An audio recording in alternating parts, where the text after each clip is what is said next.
Aline, l'épouse légitime de Seredier, fait des révélations choquantes sur le mariage de José et Seredier. Pour plus de détails après le générique. Avant de commencer, n'oubliez pas de vous abonner et d'activer la cloche de notification, car cela doit vous permettre de ne plus manquer nos prochaines vidéos. C'est parti.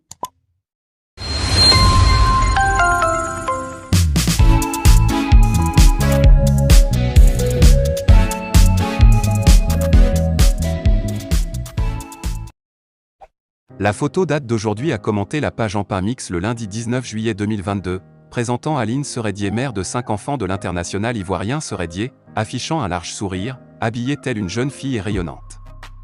L'image a vite fait le tour des réseaux sociaux. Voici la sublimissime Aline, épouse de l'ex-international ivoirien Seredier, a ajouté la page. Sur la photo, on voit une Aline resplendissante et ne semblant pas être affectée, ni par la maternité. Elle a 5 enfants avec l'ex-capitaine des éléphants, ni par l'annonce récente de la fin de son mariage, faite par Seredier. Ce dernier, au cours d'une émission télé, avait choisi d'officialiser sa relation avec José, l'artiste ivoirienne de Coupé Décalé avec lequel il a 2 enfants, dont un dernier bébé, né il y a à peine 3 mois. Le footballeur avait aussi déclaré avoir eu un autre enfant, avec une Ivoirienne à Paris, portant à 8 le nombre de ses enfants. Sur les réseaux sociaux, la photo d'Aline, la future ex-épouse de Seredier, est majoritairement appréciée. Celle-ci était restée dans le silence après les révélations de son homme et n'avait pas souhaité prendre la parole pour se justifier, s'expliquer ou dénoncer. Un internaute a eu toutefois des réserves. Est-ce qu'avec cette photo, Aline Seredier n'est pas en train de préparer les esprits à un futur job d'influenceuse, comme le fait aujourd'hui Carmen Sama, la veuve de DJ Arafat, a questionné un internaute, au milieu d'un flot de commentaires sur une autre page Facebook qui a relayé l'image. Si ça fait quelques mois, semaines que vous n'avez pas entendu parler de la mère de feu DJ Arafat, sachez qu'elle est de retour. En effet, dans une vidéo publiée sur sa page Facebook le 14 mai, Tina Glamour critique la vie qu'on fait vivre à sa petite fille et qui ne lui semble pas correcte. Elle demande alors à revoir Rafna. Entre Tina Glamour et Carmen Sama, ce n'est plus l'amour fou depuis de nombreuses années. En effet, à la suite des clashs répétés entre les deux femmes, la distance s'est créée. Chacune d'elles a pris son chemin. Il y a toutefois le lien de sang avec la petite Rafna, fille cadette de feu DJ Arafat, qui les unit. Mais il se peut que depuis leur discorde, Tina n'a plus le droit de voir sa petite fille. De fait, dans sa vidéo publiée le 14 mai 2022, la Djadja demande à revoir son sang et s'insurge contre la vie qu'on lui fait vivre. Je m'appelle Tina Glamour, la Djadja. Je dis aux ceux qui ont Rafna dans leurs mains là, le vrai propriétaire là c'est moi. Ça fait 1 an et demi je ne vois pas ma petite fille. Est-ce qu'on peut faire ça à une grand-mère choco comme moi, une femme posée, une femme qui a d'autres petits-enfants? C'est la dernière de mon fils, j'ai mal au cœur parce que les images que je vois, l'enfant est sur les podiums la nuit, on lui met de l'argent dans la main. C'est quoi ça? Je voulais me taire dessus mais je veux vous demander, est-ce que c'est normal que je ne vois pas ma petite fille? 1 an et demi, s'interroge la Djadja entre son indignation de voir balader sur les réseaux sociaux les photos de Rafna et le fait qu'on refuse qu'elle voie sa petite fille. La mère de feu Carla Keck et DJ Arafat dit qu'elle sait comment elle va gérer cette situation. Ce n'est pas grave, je sais comment gérer ça. J'ai demandé à Dieu d'agir, toucher le cœur de la maman de Rafna. En tout cas on espère que les choses vont s'arranger dans la famille de DJ Arafat qu'on aime tant. Militaire ivoirien détenu au Mali, Assimi Goïta en appelle à Fort Gnassingbé. Militaire ivoirien détenu au Mali, Assimi Goïta en appelle à Fort Gnassingbé. La junte malienne a appelé lundi à une médiation du Togo, qu'il a acceptée, pour un dénouement heureux de la situation qui concerne les 49 militaires ivoiriens détenus depuis 8 jours à Bamako, ont indiqué les ministres des Affaires étrangères des 2 pays. La Côte d'Ivoire avait demandé mardi la libération, sans délai, de ces 49 militaires arrêtés, injustement le 10 juillet à l'aéroport de Bamako, et accusés par les autorités maliennes d'être des « mercenaires » cherchant à déstabiliser le pays. Selon Abidjan, la présence de ces soldats, dans le cadre d'opérations de soutien logistique à la mission des Nations Unies au Mali, MINUSMA, était bien connue des autorités maliennes. Le président de la transition, le colonel Assimi Goïta, s'est dit ouvert au dialogue et disposé à œuvrer à un dénouement heureux de cette situation, y compris par voie diplomatique, dans le strict respect de la souveraineté du Mali, ont souligné dans un communiqué conjoint Abdoulaye Diop, chef de la diplomatie malienne, et Robert Dussey, son homologue togolais, reçu en audience à Bamako. À cet égard, le président de la transition a souhaité que le Togo mène une mission de bons offices entre les parties concernées. Le ministre Dussey a réaffirmé la disponibilité du président Faure Sozima Gnassingbé à poursuivre son appui à la transition et à aider à la résolution de cette situation, poursuit le communiqué. Le Mali, pays enclavé au cœur du Sahel, a été le théâtre de 2 coups d'État militaires en août 2020 et en mai 2021.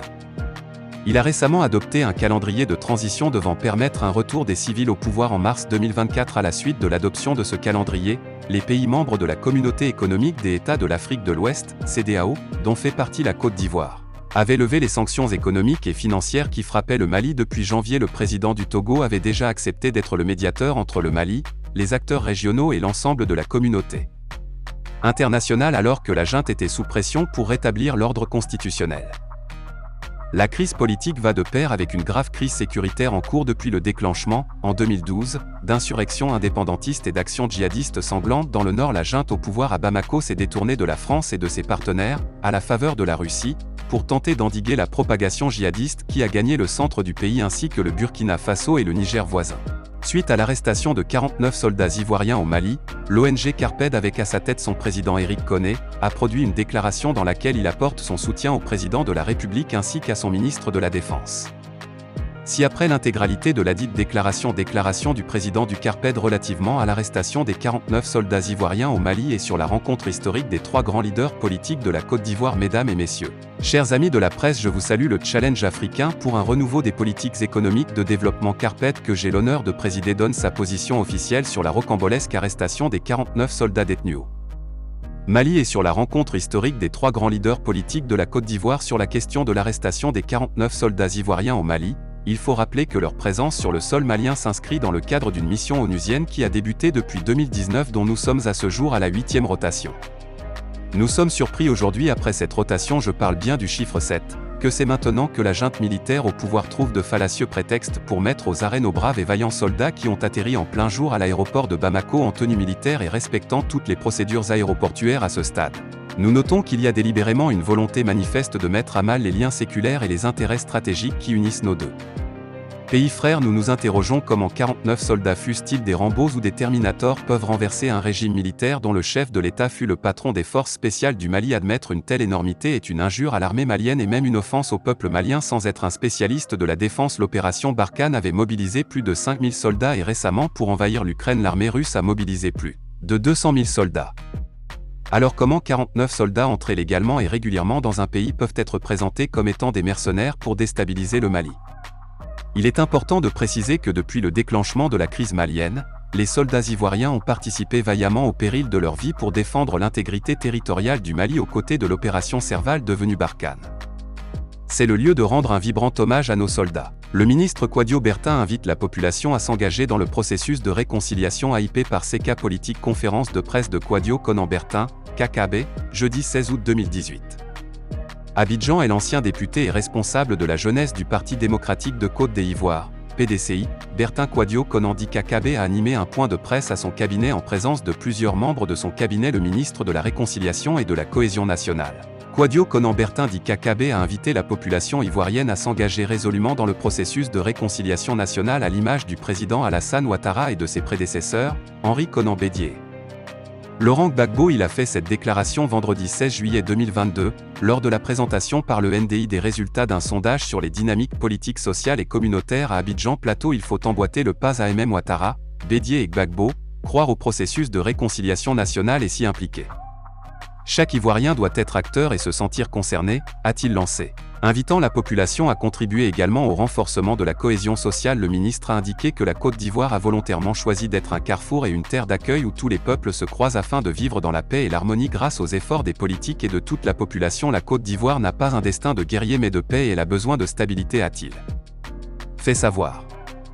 Il s'est félicité du chemin de la réconciliation emprunté par le pays à travers l'élection par tous les partis politiques du président de l'Assemblée nationale et surtout la rencontre entre le président Ouattara et ses prédécesseurs, Bédié et Gbagbo au palais présidentiel en mars. Les principaux acteurs politiques et responsables des organisations de la société civile avaient signé à Abidjan le rapport final sanctionnant les travaux de la 5e phase du dialogue politique.